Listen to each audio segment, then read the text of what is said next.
seen it, people have seen it, people are blaming me. How did you come in contact with that sick man? But the ensonga luli nali njagala kwogera nawe kuwulira buli kimu. Ng'oyogera nange ye yakunoonyeyo gy'obeera oba gwe wagenze ye mwali luddawo oyagala kufa. Nedda ddala. Okolagana otya n'abantu bwe ddala. What are you looking for? Why do you want to make me cry? Daddy, I'm sorry. The whole world is looking at you. They know you. Otuswazizanga family kangu. What words do you want me to use upon you? What are you looking for? How can you do that? How can you put me in such a pain? Njogerechi. Oyagala nkukolimi. Nedda daddy. Otukotya okutuka ku accident ezo. N'ogenda ku social media ensi yonna nge. Daddy kinze natambuza ebintu ebyo waliwo mukwano gwange. Bubi bayomba. Tewanaba wakubira simu. Jesse yankubidde ye nayogedde naye. N'akugamba ati. Nangamba Facebook ngishatinga down nengezaako byonna nebigana. Daddy siyinza tambuza video efaanana bw'ekyo omukwano gwange yakutte n'akikola. Nga okutandika otya okolagana naye omusajja? That's my question. Kale gwe bw'oba osazeewo okumpisa bw'otyo. Daddy, I'm sorry naye ekintu kino ngenda kimaliriza. I'm going to go and make an interview bantu mbabuulire ekituufu. And I'm going to reject you completely, let me tell you. No, I can't allow that. I'm surely rejecting you from the family, let me tell you. Osigale kululuwa togenda tuluswaza. Tuli bantu babuvunaanyizibwa ndi musumba. Family yonna eri mu buweereza. Abantu bamanyi ensi yonna. And you are doing this to us. Not only to me, but the whole family. Ne mami sinaba kumugamba mukirike. Simanyi oba anaabirako. Mbirina wano ku simu yange kankubuulire. Saawa eno oli ludda. Daddy ndi wako ebusege wange. I am reaching a point of rejecting you. Completely. Manya ki toliyo. Toliyo mu baana bange. Nakwagala nnyo naye mpulira. Tosobola kunkaabya amaziga kwenka. Isinze nzekka abantu bangi nnyo bali mu kunkubira amasimu okuva eggulo yonna. Erinnya lyaffe n'olyonoonera ddala okutuuka awo nnyabo. Kikennyo akakasajja akalwadde kiganya abantu balwala naye ogendayo otya? How do you come in contact with that man? That man who is spoiled completely. Byebyo byobeeramu nnyabo ebikugana n'okukola emirimu n'obeera consistent. Kati on top of that tuli mu kutawa ddala mami nga yalabye bino ebintu ngenda bimulaba naye nga yabirabye olowooza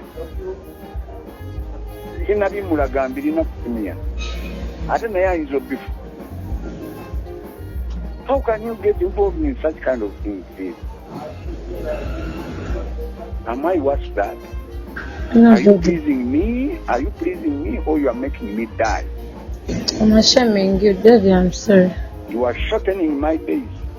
Mbeera nkweraliikirira oyagala kufa oyagala bakutte oyo omusajja alina mukazi we omuyaayi. I know that man. I've been watching him with all his stories. Ne mukazi we yennyini. Kati gweoyingira otya mu bintu ebyo ddala? Abasajja babuze mu nsi muno olyoka ogendeko bye musajja. Can you want me to such an extent? Onkubye wala abantu nswadde mu bantu. Tuswadde. Bannyoko bonna bakaaba amaziga. Lwaki tukaabye amaziga? Why? Of all men, n'oleeta ne bakuteera ku social media naawe n'okkiriza.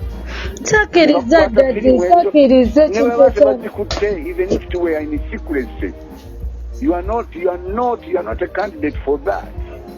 As far as your family is concerned. Kiki ekinaddirira olwo? Kale nnyabo olabika bubi wenna singa kalooterera. no settling ne wagana ne welimba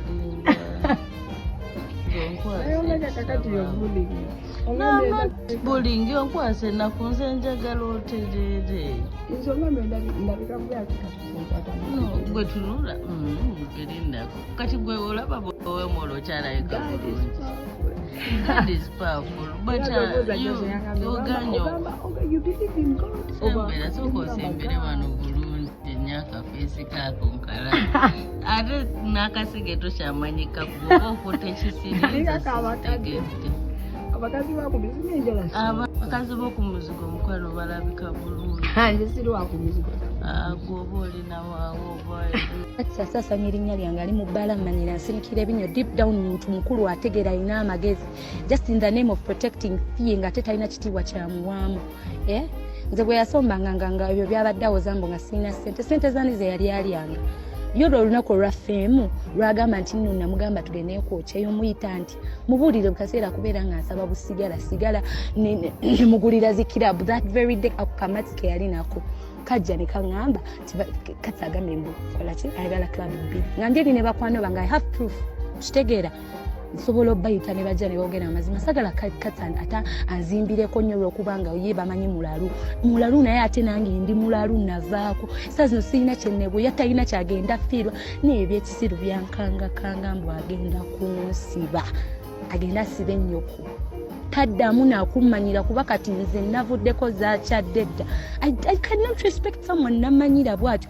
deep down kati muntu mukulu amanyi ekigenda amaaso he knows the truth even the story gyawo abantu nfu nasirise neŋŋamba buli nanga play silent naye I don't play silent nga someone is saying out like false things just because bali ku TV yaabwe like bamuwolereze ekyo kizaharato tekyo kininako obuzibu bwa buli person bwadda naye the way he interviewed that guy kiraga ti naye alina bias yibyo babiwa bati emirimu ebyo ku TV ekyo kizaharato tekitamira mu Casablanca nekyebaka wansi nekigwa kyonna kyonna nekitustamina nakyo nekiddawo kinja samire oyo kati sangamba mbusina sente yali avuddeyo kooni we nali emirundi gyonna gye ŋŋenze owe kabule kwagala kunsiiga siriimu byonna nja byogera mbijjeyo kasajja sagala kaneefulireko kamazi nina byenfunyewo mu ssimu yange kakati ate saa zino tewali yabisindise zagenda obyesindikira my name is already spoiled sigenda tunulira kasajja kagenda mubalawe kawoza kagenda kuze nzagenda okukasiba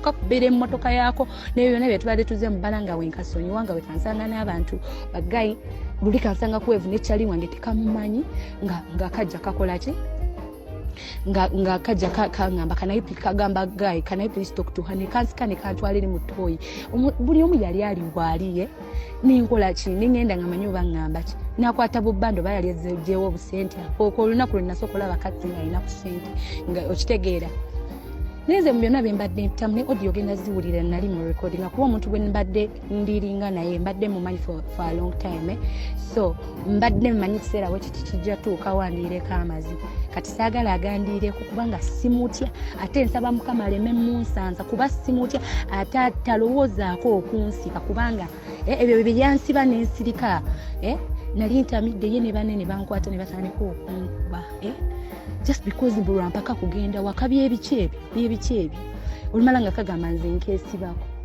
nkesibeko nkagaza kyakakayina olumba akatambula kagenda okufa olumba olugenda okufa obufi olwo lwotunuulira n'owulira nga ofa akakotyonko kano okatunulira n'okasaasira I've been silent, I've been like being there for this guy however much I've been hearing things nina ensonga lwaki mbadde mu coverings nitagenda tuuka kummanyira kuntrashinga in people me who has been like lenient with his nonsense banene bakola byonna bye bakola ate obuvubuka bwatambula nawe bwe businga okunduma kuba essaawa zino bumanya amazima gonna nze seesibye ku katisi nina abantu bangi nina abasajja saa zino erinnya lyange yalyonoonyi bagayi be nina ab'amaanyi abasinga katisi ansanga nabo oyo gwolaba n'abavuma naleetawo olutalo kitegeera nga mugamba nti nze mulalwa ku kalalu eddagala ARVs zakalinya ku mutwe tekakyalinamu yadde amagezi kati yako kadde kunze kawalampako kamazi kamatako ate nabo baganda bange abawoza mbuno bamanyi katsi begasi bangamba ndi mulalu aliwo ab'enganda nga both those distant relatives abagala nnyo okwefuula aba ainomu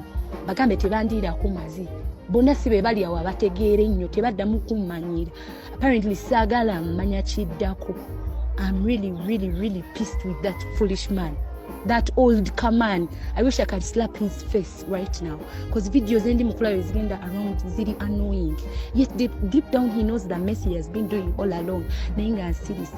Olunaku lwe yalangirira nti alina sirimu. Do you know how bwe nabona how bwe ban rejecting abantu abangana omusiri mu mabaala buli wamu.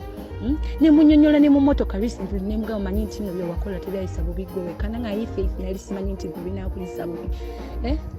Ne mugambe kituufu kiri nti cats you know that truth. You've been sleeping on me life. You've been doing this.